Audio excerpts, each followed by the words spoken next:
All set to go then for a new weekend. Hello everybody and welcome to the MotoGP Catalan Grand Prix. The first practice session is about to get underway.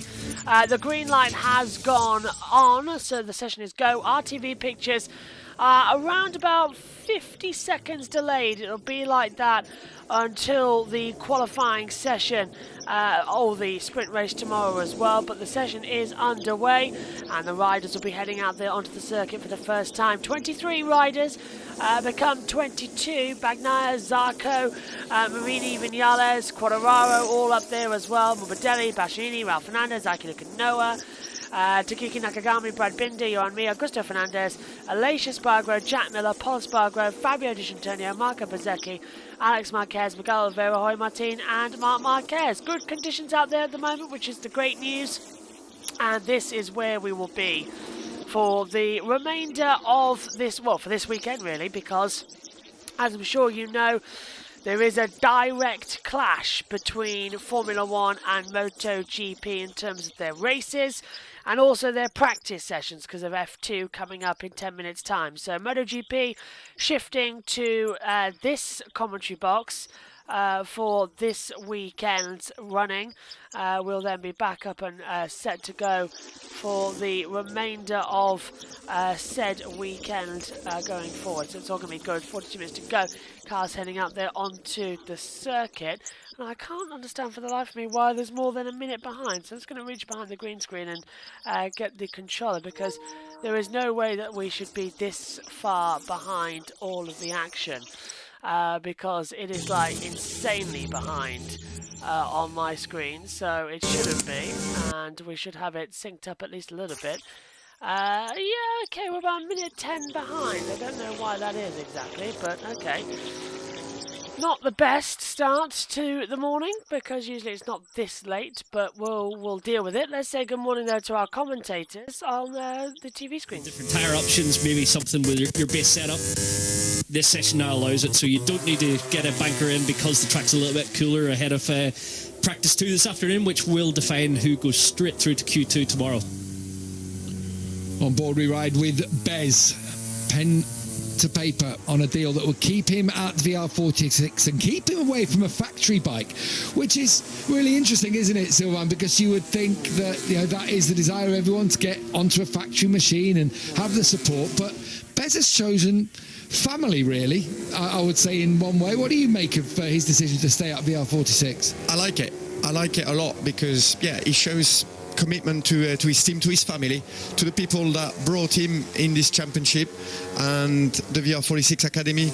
And also, I don't think it's a forced choice at all. He's not doing it for the families. It just shows that he's really comfortable within that team. And yes, he could have had a factory bike of the year at Pramac, so a 2024 official Ducati bike, and he's going to stay, but basically he'll be within the VR46 with a factory 23. So we know there's not a massive difference, but it just shows that, for a rider it's really important to feel comfortable, to feel at home within your team, and also the work that you do with your technicians and your crew chief, and you can't upset the way you feel or your confidence. They've got to be so careful what they're up to now going forward, and making sure that everything is A-OK going forward. There we see Marc Marquez and Alex Marquez's father just sitting in the background there. They're out on the track together right now. Alex on the Ducati, Marc on the Honda, as they head through on the screen. Now, actually think about it, I'm wearing green. It's very looking at it's not the same green as the green screen, otherwise I'll be just a floating head at the moment. But the session is underway, as you can see. MotoGP is go at Barcelona. So this first session, this is the Catalan Grand Prix at the Circuit de Barcelona, Catalunya in Spain. Right in the heart of both of them, so they've got to be a bit careful where they need to go. Robert Jones talking us through the session. Getting rid of all these apps that keep cropping up. Thanks to Elon Musk, by the way, who's got rid of TweetDeck, which means it's really hard for us to get into things. Brad Binder going through, but first lap times are starting to appear. across our timing screens, which is always good news for this first session of the day. Fingers crossed it's not going to be too bad of a session, and everyone just remains calm and consistent, because the last thing we need is anybody freaking out over the track conditions, freaking out about the exact state of the circuit, because it is a bit messy at the moment. I say a bit messy, I mean it really is in a state at the moment. It's not been left great by the 2 tyre sessions we've had before with Moto 3 and Moto 2. So they'll continue on. Times are ticking on the control deck. So we'll fade in over to the main battle screen, which, as I said, shows you everything you need to. Maverick Vinales, 140.848, goes fastest overall. We're about a minute. Actually, I'm trying to work out exactly how far we're behind. We're about a minute and 13 seconds, so that's 73 seconds. Insane amount of difference between the two. So not exactly 100% great. We'll see if we can get that down for practice later on. The crucial session coming up later, which will determine the running order. I'm going to put glasses now apparently as well. Over in my way, on board with Colorado into turn 7 and 8. Flick it back up before Campster at turn 9. Interesting thing actually is that we're now on exactly the same layout as what Formula 1 uses, so seeing the difference between the two is going to be quite an entertaining run around as we see them come through. Not that we've got any live timing, we're trying our best, but the MotoGP app, as you all know, is not great. Yours is fine. The first 3 laps are coming in. Maverick Vinales leads the way for Aprilia. 140.847, and then Aleix Spargo.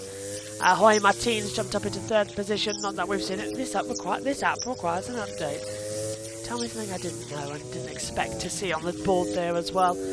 As they come through, MotoGP updating everything and not actually listening to what the fans want, which was more improvement on things.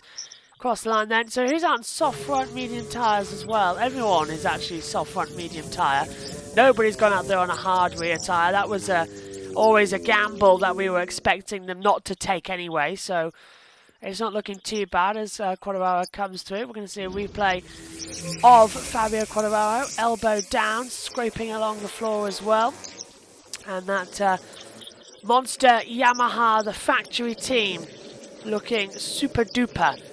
They've had a long change around, a lot of change on the bike, so it's looking good. And fingers crossed it's going to remain that way into the next few races. And still, Quartararo needs a win this season, isn't he? It's been one of those where you just don't know what's going to happen next, don't know how it can happen next, how to help, what to do. It's been a very difficult situation for them all. Aleix Spargo, fastest in the 3rd sector after doing yellow sector 1, yellow sector 2. Sector 3 is looking better. Now the app's now telling me to log in again. Isn't that always the best thing coming through?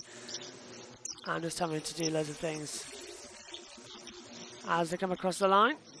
And that is Aleix Spargo with a 140.497 going faster. So looking better now. Someone to log in again to get access to the live timing. Isn't that always a great thing? You are now logged in. Now the music wants me to log out. No, don't want to do that. I want my timing pass, please. To see the timing screen. Hey, here we go. It's right in front of me, just below you as well. I can see the same picture as you can, but I get everything else with soft tyres. So yeah, soft front medium tyre is the duration to come through. And it looks like we can now finally see the tyre option. Hello, so is that now working? Hey! It is now working. The tyre option is finally working in a practice session. So let's get that all set up for you now. So you can see even more information up here in the commentary box than you could before. So live editing, because we're on Megan's laptop, by the way. So thanks to Megan for letting me use her laptop. 590 is, there we go. That's close enough. We'll deal with that later to come in. So Aleix Spargo, so look at that. As I said, everyone on soft front, medium compound tyre. That was always the way it was going to sort of progress in this session. They couldn't really do anything else with it. So it's a nice run overall. Aleix looking a bit quicker. Bagnaia 3rd fastest. as they fly down the hill. Let's check in with the TNT commentary team. So for the GP, a bad start and that puts you back. And we know how hard it is to overtake with the GP bikes at the moment with the aero effects and the very short time they spend in the straight. So it's very hard to make the passes. It's very easy to overheat the front tire as well and have that pressure keep creeping up. And it's like a downward spiral then when you have that bad start. So the starts are massively important, and at the moment it's the weakest point. It's the only weak point of the Aprilia.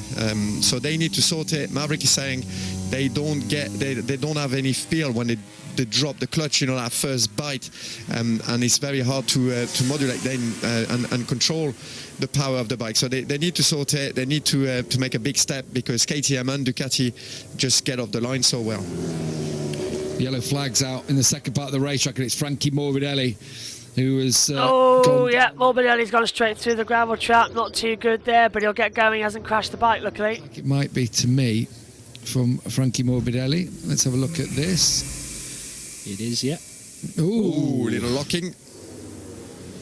So Frankie doing the right thing, not forcing it to fit in there. Going with a bit of a run through the gravel. Yeah. Well, he saves it. Nice save. Team watching on wide-eyed, they knew, they were thinking, oh God, that's a bit of extra work, isn't it? But thankfully all okay. And of course, Frankie Morbidelli is part of the whole story at the moment in terms of the rider market, because Marco Bezzecchi staying at VR46. Johan Zarco announcing he's going to LCR Honda. We'll get into that in a bit. But that means there's a seat at Pramac now available. And also, Fabio Di Gianantonio, what's the future there for that ride at Gresini? So there are two Ducatis suddenly up for grabs. Obviously, it's all started emerging. Oh, and Marco Bezzecchi having Marco Bezzecchi having a moment and a half as well, as he tried to keep the track together. Not exactly doing too good here at the moment. They are all a bit, not tricky, but it's just, it's acting like it's tricky. That's what the system's getting at the moment. All those coming through. DualSense wireless controller disconnected. Because we're watching this session via Sky Go in a different commentary box. This is a green screen behind me. And we won't have the live TV pictures until the sprint race tomorrow. So that's why everything's going to be slightly off kilter for a little bit, because we're in different commentary boxes, because Formula 1 and MotoGP on at similar times, and MotoGP clashes with the support categories as well. So I need to take that shine off my head, don't I? I can do that by pulling a curtain across my face like that. There we go. Is that any better? Ah, it's a little better. Look, now you can actually see me and not lose everything.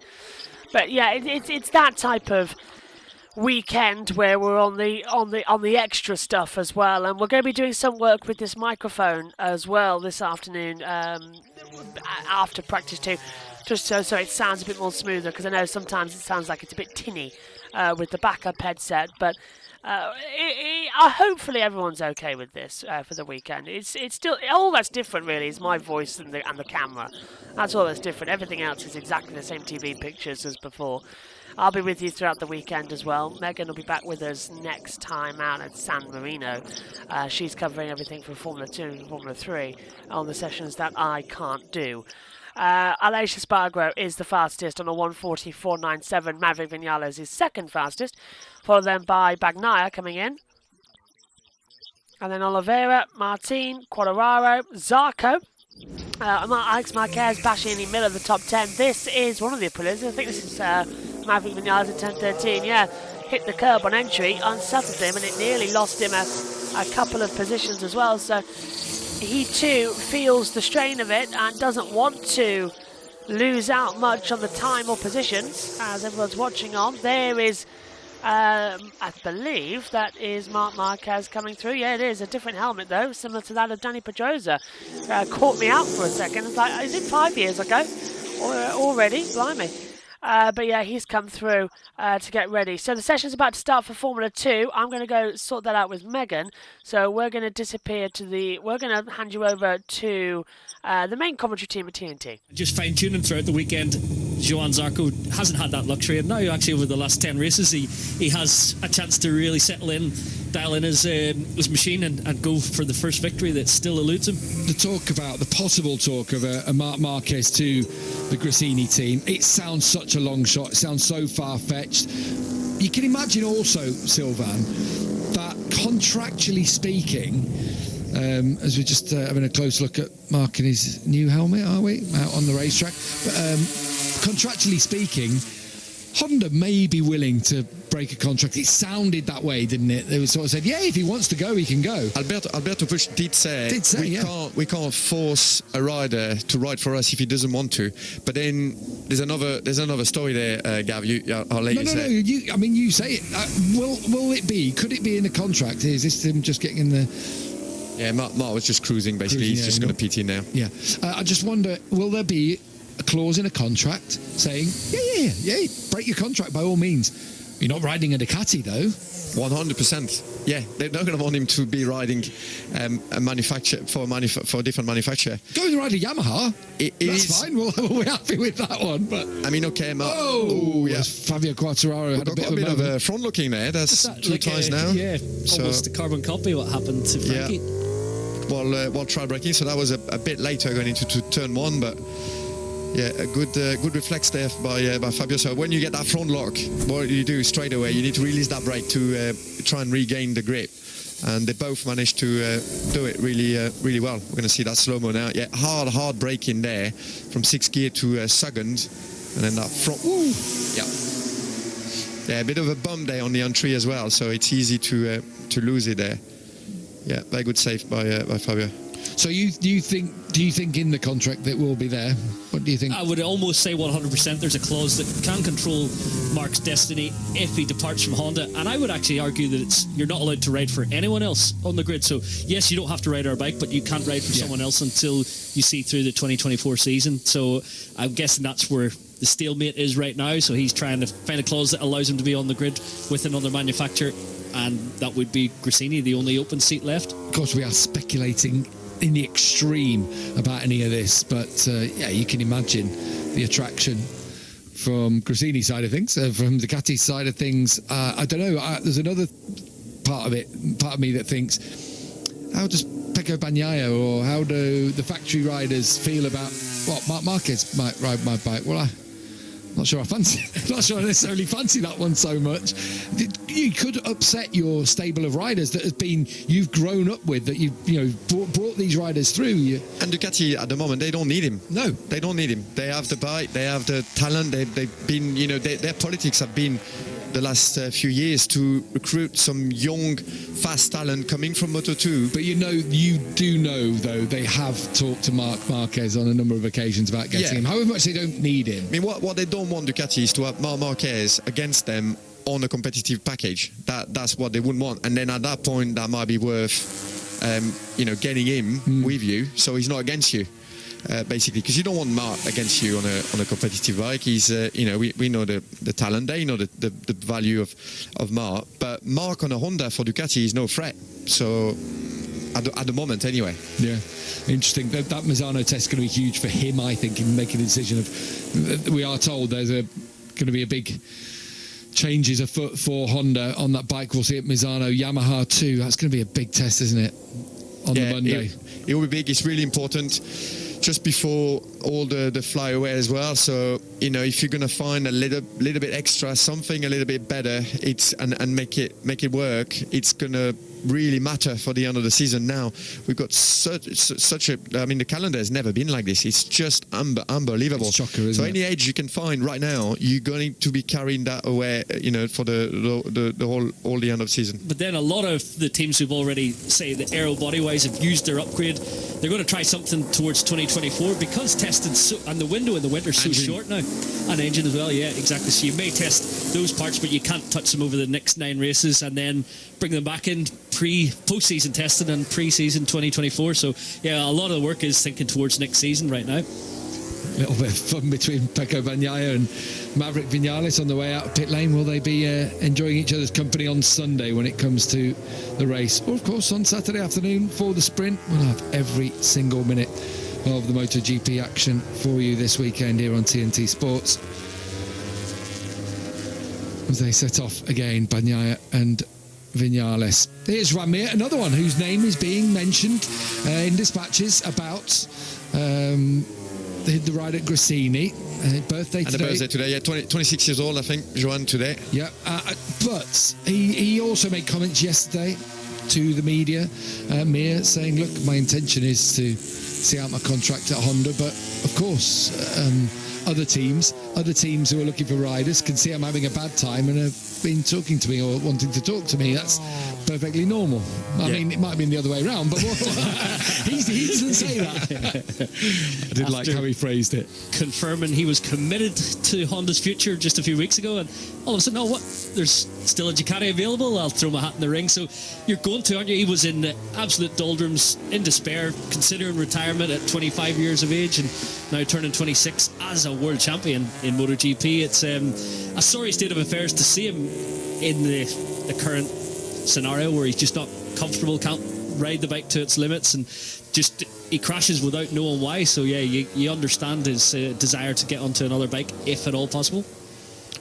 Okay, chaps, where do you see it going? What's going to happen with that Pramac and Grassini Ducati? It sounds like they're the only two. There were rumours about Raul Fernandez and Aprilia, although Aprilia sort of basically said, no, he has a contract with us, he's going to be with us for another year. They did say that. So I'm back. park that to one side. 2 seats left, Pramac and Grassini. Which way do you see them going, our experts and analysts? And actually, the Raul Fernandez one, I think, had RNF contracted the riders, I think Raul would be out.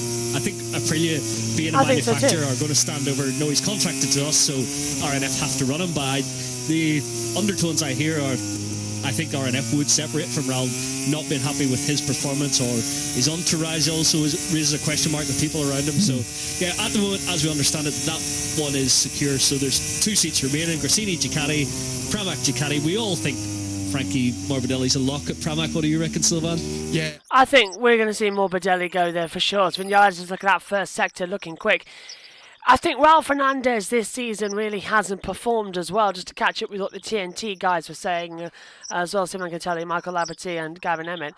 I don't think he has improved as much as he thought they would, and it needs to be a lot quicker and a lot better performance on them. So we'll stay tuned to see what the difference is between that. Let's take a look down at turn 5, the Seat corner. Whoa, Jorge Martin not just getting his leg down and elbow down, getting his shoulder down, almost completely falling off at the bottom of the hill there. Lean angle at 59 degrees at 110 kilometers an hour. That's 68 miles an hour. Literally, Zarco rubbing his entire shoulder on that track at turn 5. That is absolute insanity from them as well as it comes across the control line. Really strong stuff, really nice stuff as well to see happening.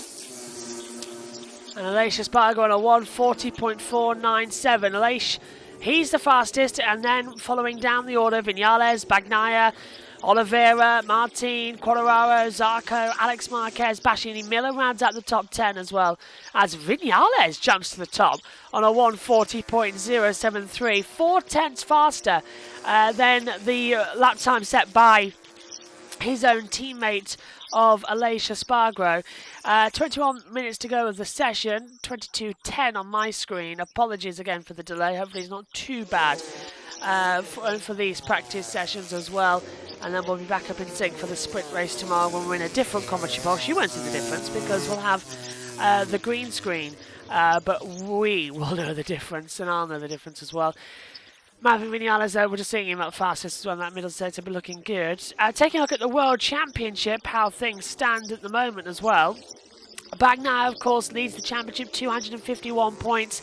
Jorge Martin is second. He's 62 points back on 189. Bezzecchi, third in the title now after that slip up in Austria in the sprint race as well. He fought back for a podium though. He's now third on 183 points as well. And then going further down, we got Binder on 160, Zarco 125, Marini on 120. So realistically, it's a 3-way fight for the title, isn't it? Between Bagnaia, Martin and Bezzecchi. Binder's 91 points out of it. But it's the fact that Martin is 62 points back from Bagnaia. Bagnaia could clinch it at the Japanese Grand Prix. That's when Susie Perry does return to the broadcasting team. So it swings and roundabouts at the moment as to what could and what should probably happen next. But there's a mighty good performance coming through. As we see Martin across the line, he's 5th fastest at the moment in this opening session of the weekend. A very important session. There's got a lot to look forward to. There's a lot of energy around the teams as well. They all know that something is brewing. They can't put their finger on what it is just yet, but they all know that something could happen this weekend that could and probably should correctly change the championship protagonists at the front of the field. But MotoGP is nothing without surprises. It is full of it as well, and fingers crossed we're going to be in for an exciting end to this championship run. Let's check in then once again with the team at TNT. Gibbernow down in the Ducati garage with Gibbernow and his daughter. But it sounded to me like John just felt not loved, and that Honda wanted him more. 100% get that, and I think that's the truth. They were just making him wait, and yes, potentially putting just a 1-year deal there. So yes, obviously Honda, for Honda, Johan is a massive catch.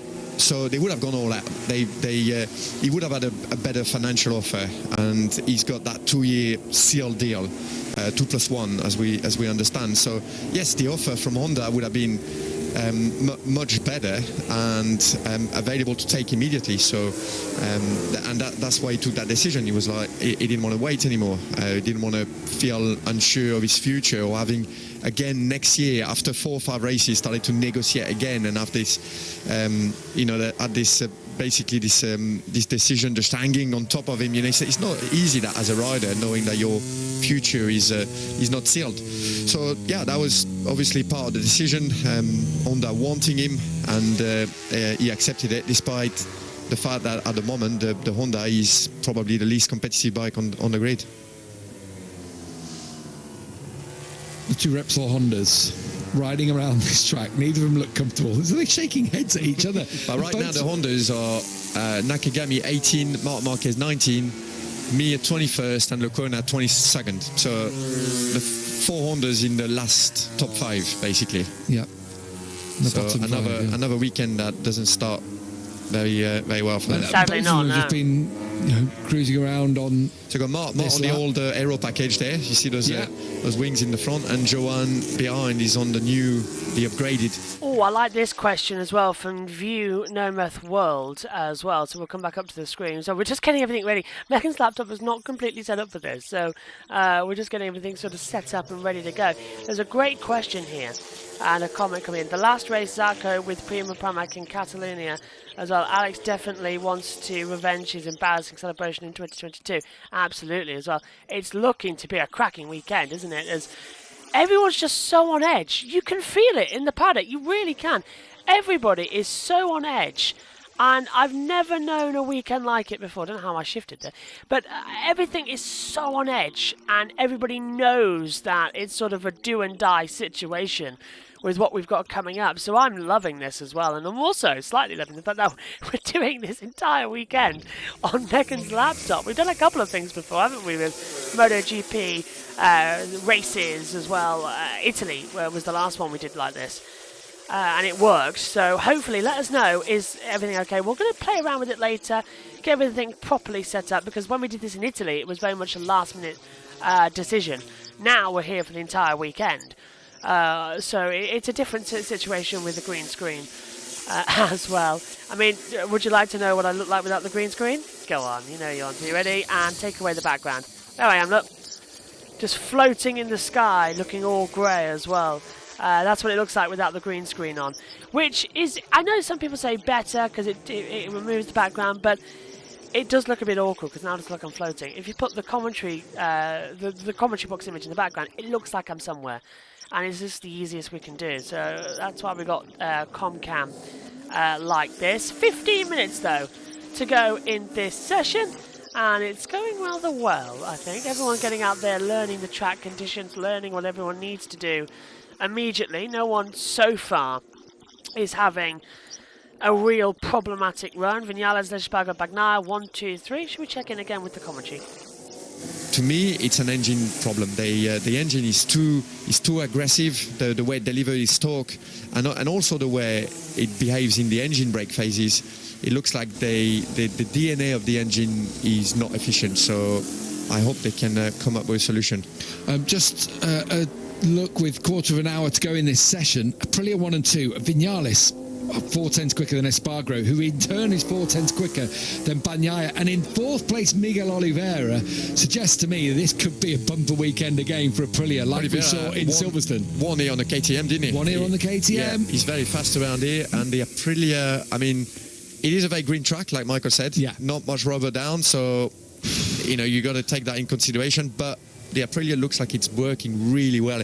Again, another flowing track, just like Silverstone and Assen, where the Aprilia is excelling. So they have found something, and it's looking good for them. So that's great. I mean, 40.0 from Vinales. That's a really fast lap time. Was that another front lock from Marc Marquez there?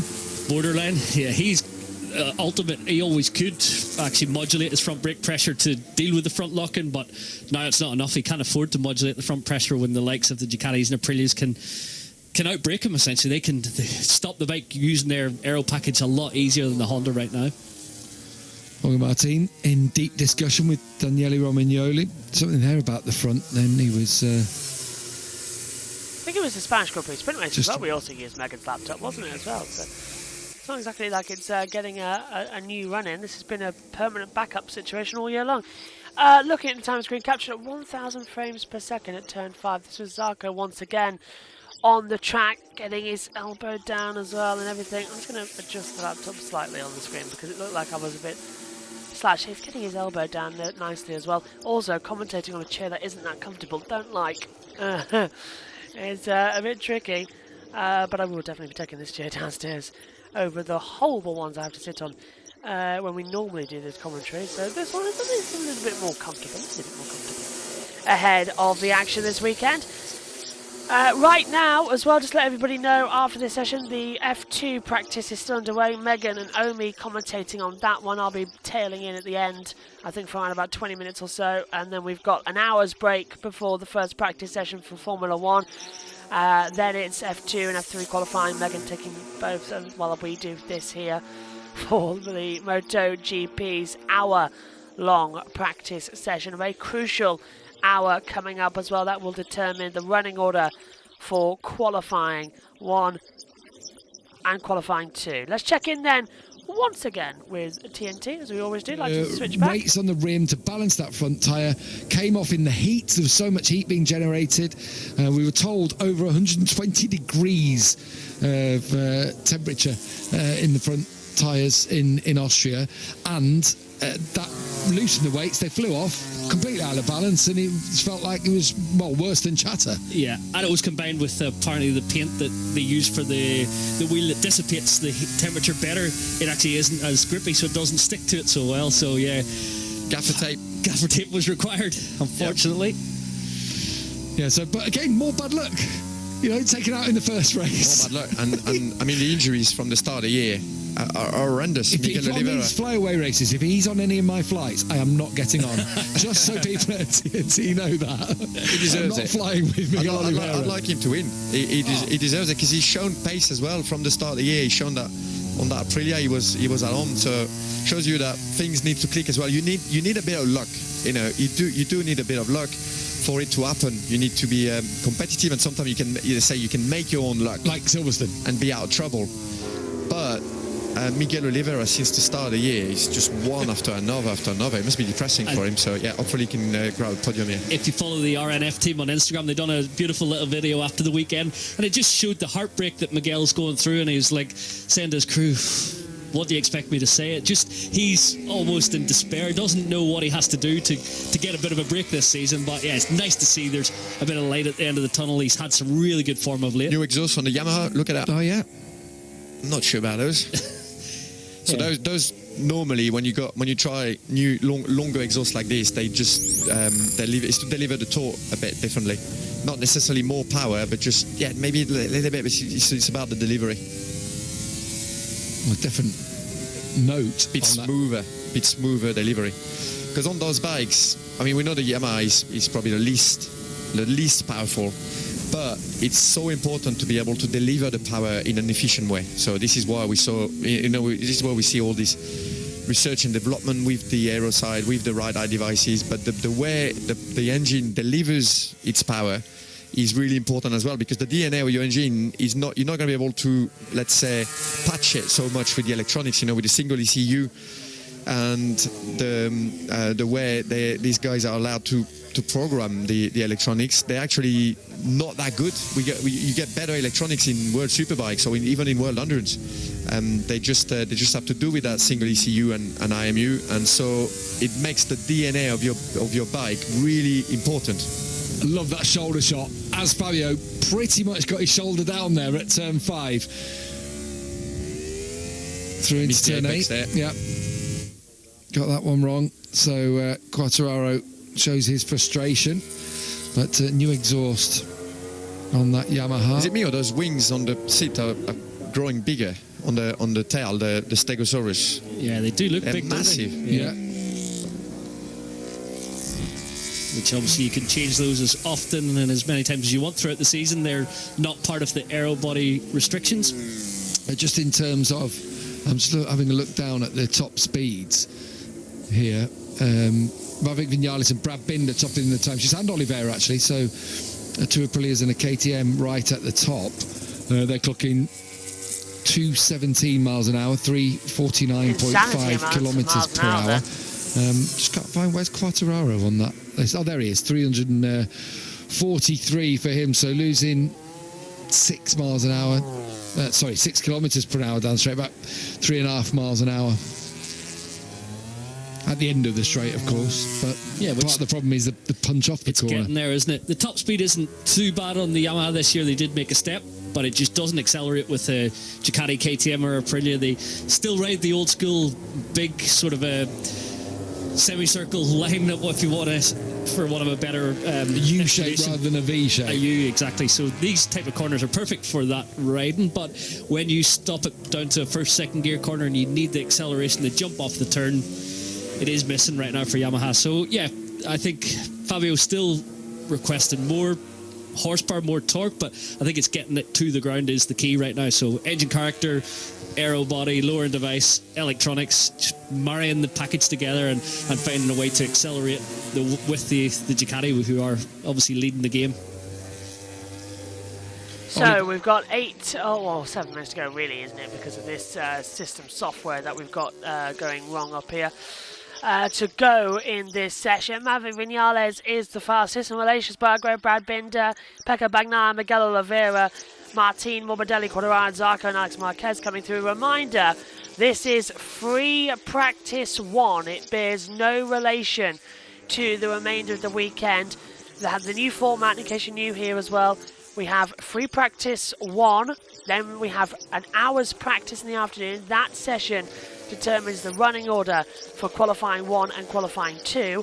Saturday morning, a 30-minute free practice 2 session before we go into qualifying. Q1, then Q2, 15 minutes each. And then later on, we have the sprint race to 50% of the Grand Prix distance. And then on Sunday morning, we have a 10-minute warm-up session before we go in to Moto 3 and Moto 2's races. And then, of course, going into the rest. We also have Moto E this weekend as well, which I forgot to factor into the plans of the commentary team. So I don't think Moto E is going to be live this weekend. It all depends on where we are because of qualifying sessions and race sessions coming in as well. I'm not too sure what's happening with the support series this weekend. They might air live. Well, they might air delayed on Monday or Tuesday. I can't remember what exactly the situation will be for those, but they will be coming to you eventually on the broadcast. Bit similar to where we are right now, I suppose, in terms of the broadcast. But Vinales are 140.073. Aleix Espargaro leaving the pit lane then. Run 3 for him in this session. What's Bastianini on? Because I can't see his tyres, and neither can you, because look, he's got like a soft front medium rear that's just disappeared. But we'll get to see that soon as they come through. We'll hand back over to TNT into the last 5 minutes of the session now. Yeah, I mean, he's the only rider doing so, and of course, Jorge Martin's just put in a soft rear by the looks of things. But I just wonder, again, there's nothing to be gained by a fast lap as such, but as we know, you've just got to have the feeling for the bike, don't you, that it's going to work for you to...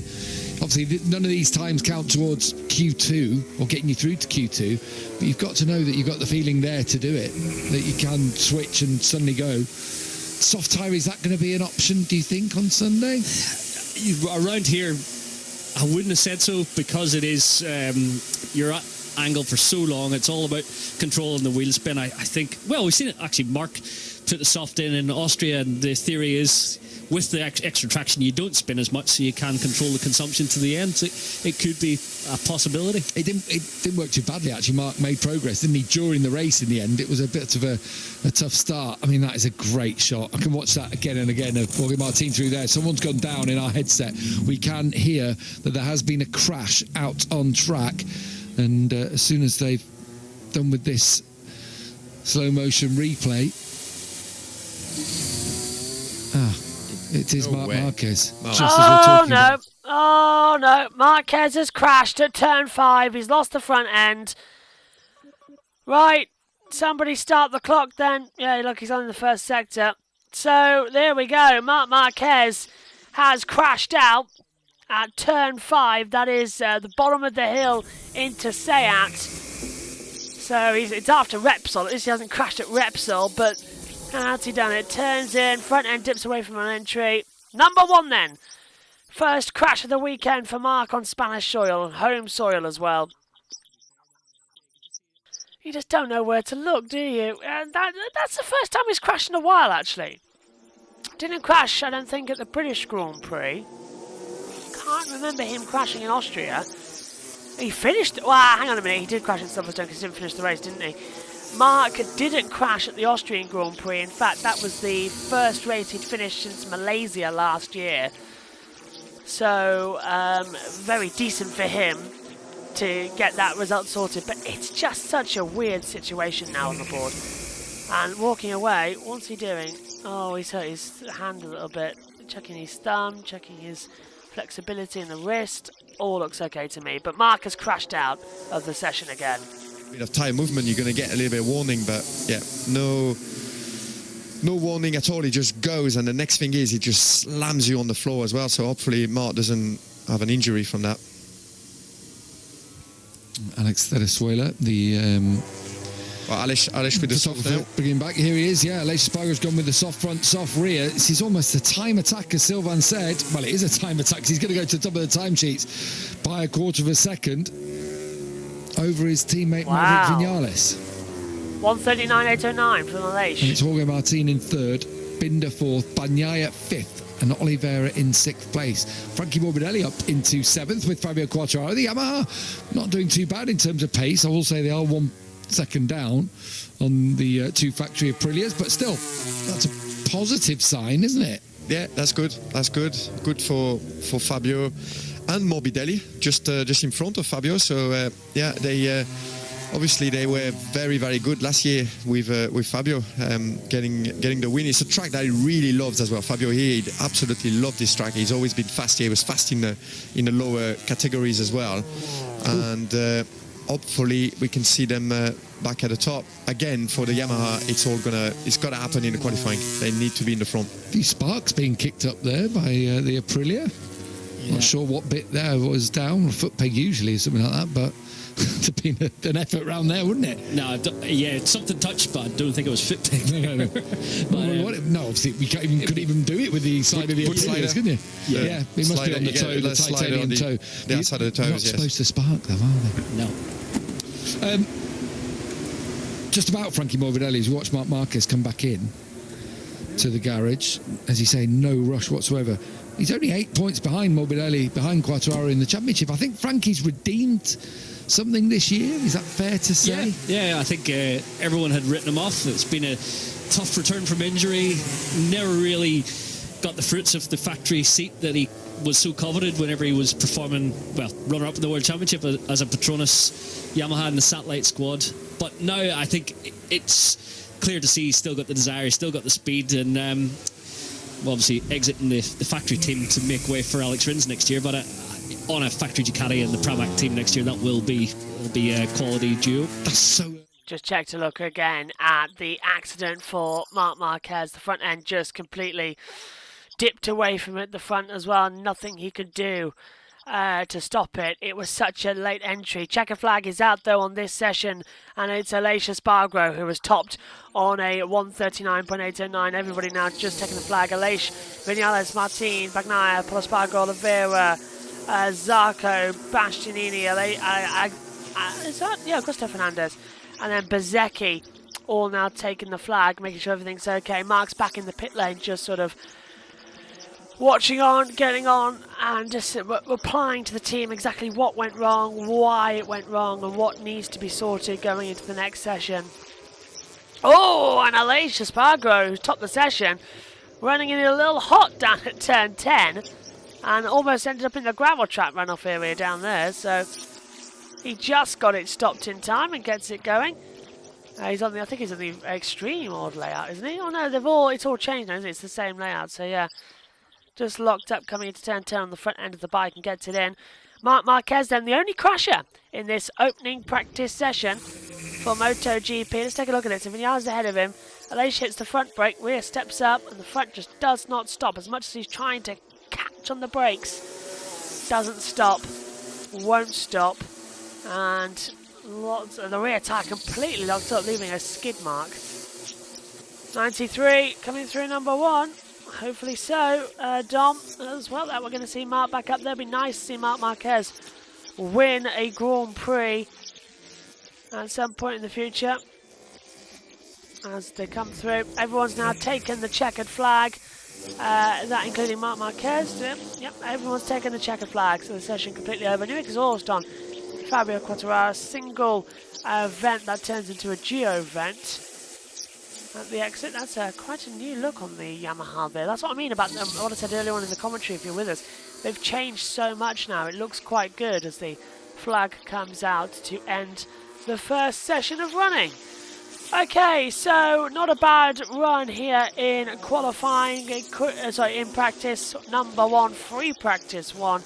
Could have been a lot worse, believe me, with the situations, but it is Aleix Espargaro who's top on a 139.809 from Maverick Vinales, Jorge Martin, Brad Binder, Pecco Bagnaia, Paul Espargaro, Miguel Oliveira, Franco Morbidelli, Fabio Quartararo and Jan Zarco completes the top 10. Then it's Jack Miller, Alex Marquez, and Air Bastianini, Augusto Fernandez, Fabio Di Gianantonio, Marco Bezzecchi, Joan Mir, Luca Marini, Raul Fernandez, Takiki Nakagami, Marc Marquez and Aiki Lukanoa. They're the top they are the 22 runners at the end of this first session. Aprilia lock out the top 2 spots here in Barcelona as well, the way it was supposed to be. Spanish 1, 2, 3. Aleix Espargaro, Maverick Vinales and Jorge Martin. Aprilia looking quick. We'll be back at 2 o'clock. No, we'll be back at 1 o'clock for all the action from MotoGP's second session as well, the crucial practice hour. Thanks for your company. We'll see you again soon. Bye-bye.